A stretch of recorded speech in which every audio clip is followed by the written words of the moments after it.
you keep hearing the NFL is pushing for an indefinite suspension of at least a year, and then you kind of see, there's no force, there's no violence, there's no coercion, and the claimant's attorney, Tony Busby, came out and said, well, there was only 2 instances of the 24 or 26, and those have both been settled.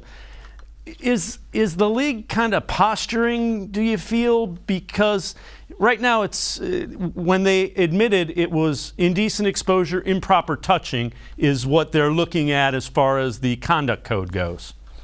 That's a critical distinction between the threats of violence and use of force, because under the personal conduct policy, those types of offenses have a minimum baseline suspension of 6 games. Since we're not talking about crimes of violence or the use of coercion, Judge Robinson, I'm sorry, I said Judge Henderson. There used to be a Harold Henderson who was the NFL arbitrator for Ezekiel Elliott. I'm confusing the two for a moment. So Judge Robinson has a wide range of sentencing discretion. It's not a sentence, but it's a punishment, but she's not bound by the 6-game minimum.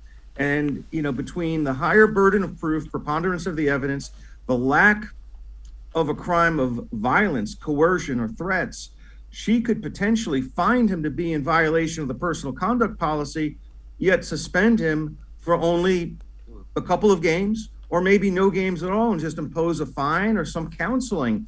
The difficulty with that is if the National Football League is unhappy with the outcome, they can take an appeal, and the appeal is going to be heard by one of their employees, Roger Goodell, and under the new CBA, the commissioner can't overturn the finding on the merits, but he can increase the severity of the punishment to take it from counseling or a 1-game suspension and make it an indefinite 1-year suspension, which is what the NFL wanted all along. So it really bears watching, and it's going to open up, I guess, a lot of intrigue as to if she does impose any level of suspension, even if it's minor. Then the National Football League is going to have 3 days to file an appeal, and Roger Goodell could potentially override her factual determinations, maybe not specifically, but he can basically take those factual findings and decide that the punishment isn't enough and it should be more severe and end up in the same exact place where we landed.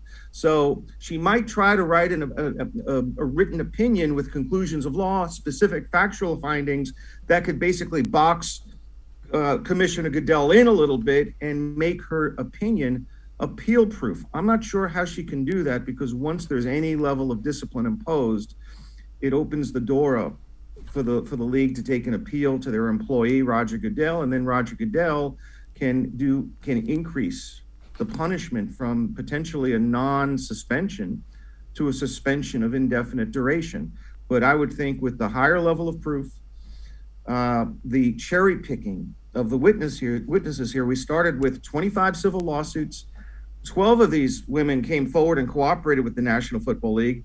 They're only willing to rely on the testimony of 4 of the witnesses. So we went from 25 down to 4, no threats of violence, no coercion, the preponderance of the evidence standard. And then crucially, these women aren't testifying in the hearing before Judge Sue Robinson. It's just basically the NFL's own investigative report that is not subject to any cross-examination. I mean, you can't cross-examine a piece of paper. And if I'm the league and I want to win by a preponderance of the evidence, I want these 4 women on the stand. I want them to tell their story. I want Judge Robinson to hear what they went through. It doesn't resonate quite the same way to read the words on a printed page or in a deposition transcript or in some in-house NFL investigator's summary of the witness interview. To me, that's not a preponderance of the evidence. Those are just words on paper that are not subject to cross-examination. And in the civil justice system and in the criminal justice system, you have a Sixth Amendment right to confront your accuser. And in this scenario, in this type of proceeding, Watson's lawyers, the great Jeffrey Kessler, who is representing the Players Association, there's nobody to cross-examine because paper can't talk. And I question whether documentary evidence without photographic evidence that's very incriminating, whether that's going to be enough to clear the preponderance of the evidence standard. So Watson could win this. based upon the burden of proof being higher than what was originally thought. I mean, under a credible evidence standard, the league has a layup. I mean, there's really no hurdle to clear. But now that it's the preponderance standard, which means more probable than not, 51%.